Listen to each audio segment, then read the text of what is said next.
India एक बहुत प्राचीन संस्कृति वाला देश है। हमारे प्राचीन स्क्रिप्चर विष्णु पुराण में लिखा है कि इंडिया हिमालय से लेकर इंडियन ओशन तक फैला हुआ है। किसी भी शुभ काम की शुरुआत में भारतवर्षा, भारतखंड, जम्बूद्वीप और आर्यवर्ता जैसे नाम लिए जाते हैं। हमारे देश को प्रकृति ने बहुत सुंदर बाउंड्रीज दी हैं। नॉर्थ में हिमालय और तीनों तरफ यानी ईस्ट, वेस्ट और साउथ में समुंदर। दुनिया के अलग अलग देश इंडिया की समृद्धि से आकर्षित होकर ट्रेड करने आए, यहाँ बसते गए और इंडियन कल्चर में घुल मिल गए।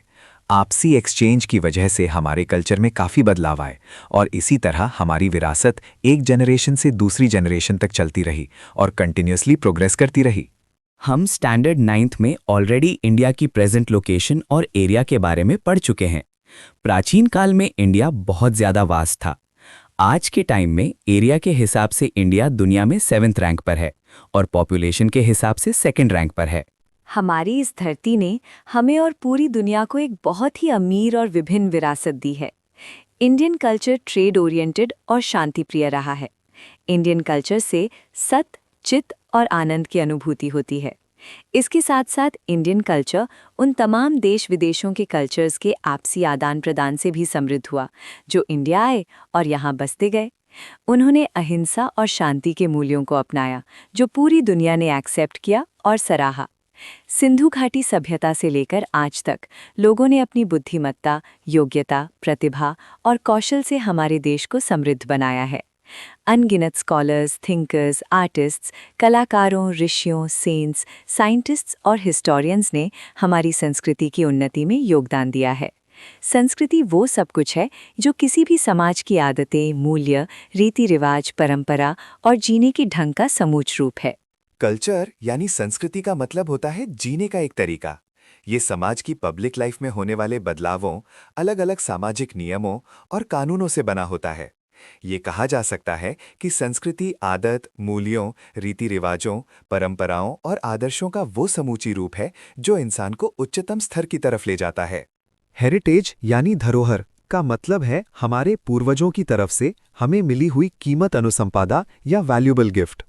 इंडियन हिस्ट्री हजारों साल पुरानी है। हम स्कूल प्लेज में कहते हैं, I love my country and I am proud of its rich and varied heritage. इस कॉन्टेक्स्ट में हेरिटेज वो अनमोल उपहार है जो हमारी मातृभूमि ने पूरी दुनिया को दिया है। ये धरोहर दो तरह की होती है, 1 नेचुरल हेरिटेज ऑफ इंडिया और 2 कल्चरल हेरिटेज ऑफ इंडिया। प्रकृति, एनवायरनमेंट और मानव जीवन के करीब रिश्ते का नतीजा ही नेचुरल हेरिटेज होता है। इंडिया की नेचुरल हेरिटेज एकदम यूनिक और विभिन्न है। इसमें पहाड़, जंगल, रेगिस्तान, नदी नाले, समुंदर, पेड़ पौधे, लताएं, फूल पत्तियां, कीड़े मकोड़े, अलग अलग प्रकार के लैंडस्केप्स, खनिजों, वनस्पति और जानवरों का एक विशाल भंडार शामिल है। हम प्रकृति की संतान हैं, इसीलिए उसने हमारे भोजन, पानी, ताज़ी हवा और रहने की सुंदर व्यवस्था की हुई है। हम प्रकृति को इज्जत और विश्वास के साथ देखते हैं। पंचतंत्र की कहानियाँ और बौद्ध धर्म की जातका टेल्स हमारे प्रकृति के साथ करीब संबंध की मिसालें हैं। हमारा क्लासिकल और फोक म्यूजिक भी प्रहर यानी दिन के अलग अलग हिस्सों पर आधारित है। इसी तरह आयुर्वेद, उनानी और नेचर क्योर भी पूरी तरह प्रकृति पर आधारित हैं। सुंदर लैंडस्केप्स ज़्यादातर ज़मीन के अलग अलग आकारों की वजह से बनते हैं। हिमालय इसका एक बेहतरीन उदाहरण है। उसने इंडियंस को बहुत उपयोगी वनस्पति और खनिज दिए हैं। हिमालय में अजीबोगरीब पक्षी जानवर, बर्फ से ढके पहाड़ की चोटियां, बहती नदियां, तराई के जंगल और अमरनाथ, बद्रीनाथ, केदारनाथ जैसे तीर्थ स्थल और नंदा देवी जैसे पीक्स हैं। प्राचीन काल से ही हिमालय का इंडिया के लिए बहुत बड़ा महत्व रहा है। नदियों ने प्राचीन काल से ही आने जाने के नेचुरल रास्ते दिए हैं।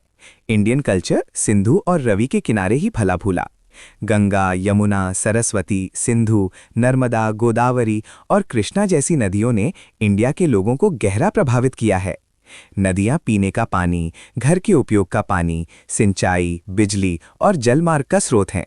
इसके अलावा इंसान मिट्टी के बर्तन बनाना, प्लास्टरिंग और मकान बनाने की इंडस्ट्रीज डेवलप करने के लिए भी नदियों पर निर्भर था।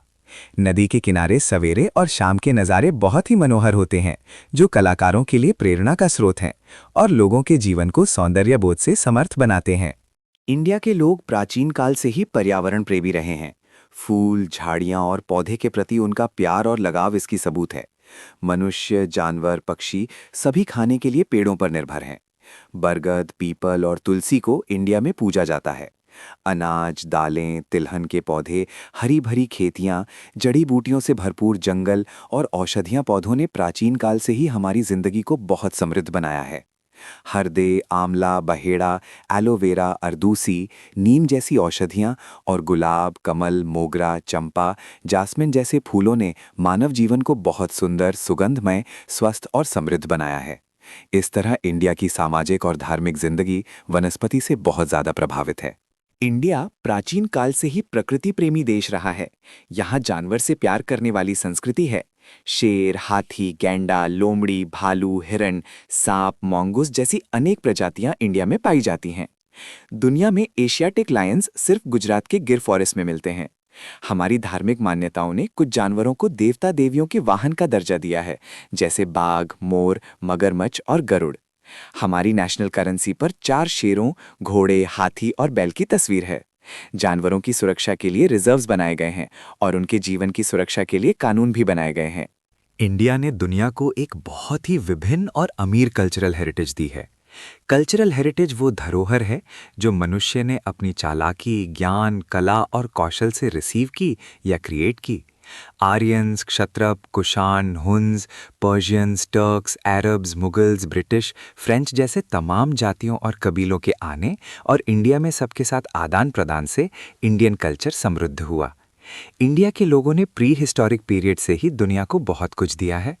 आर्किटेक्चर और स्कल्पचर की कला 5000 साल पुरानी है, जिसका सबूत इंडस वैली सिविलाइजेशन के अवशेष हैं।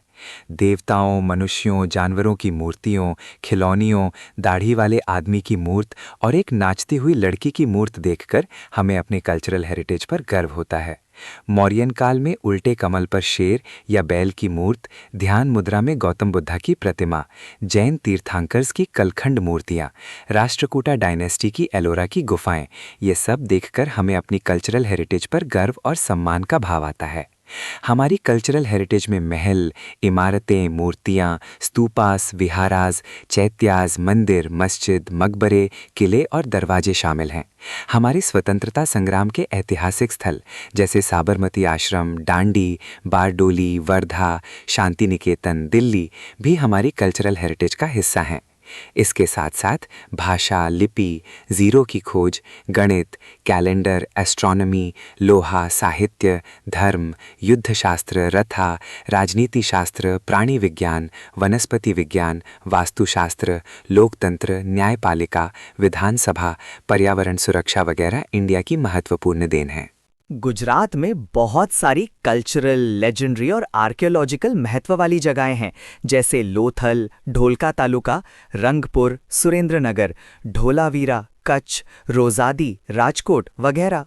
वडनगर का विजय स्तंभ, जूनागढ़ में अशोका का शिलालेख, मोधेरा का सन टेम्पल, चंपानेर का दरवाज़ा, सिद्धपुर का रुद्र महालया, विरमगाम की मनसर लेक, अहमदाबाद की जामा मस्जिद, झूलता मीनारा, सिडी सैयद की जाली, हाथी सिंह के मंदिर, पाटन का सहस्त्रलिंगा लेक, पारसी अग्यारी ऑफ नवसारी, ये सब देखने लायक जगहें हैं। धार्मिक दृष्टि से द्वारका का द्वारकाधीश मंदिर, जगत गुरु शंकराचार्य का शारदा पीठ, 12 ज्योतिर्लिंगों में से एक सोमनाथ मंदिर, अंबाजी, बहुचराजी, डाकोर का रणछोड़ राय मंदिर और श्यामलाजी जैसे स्थल बहुत महत्वपूर्ण हैं।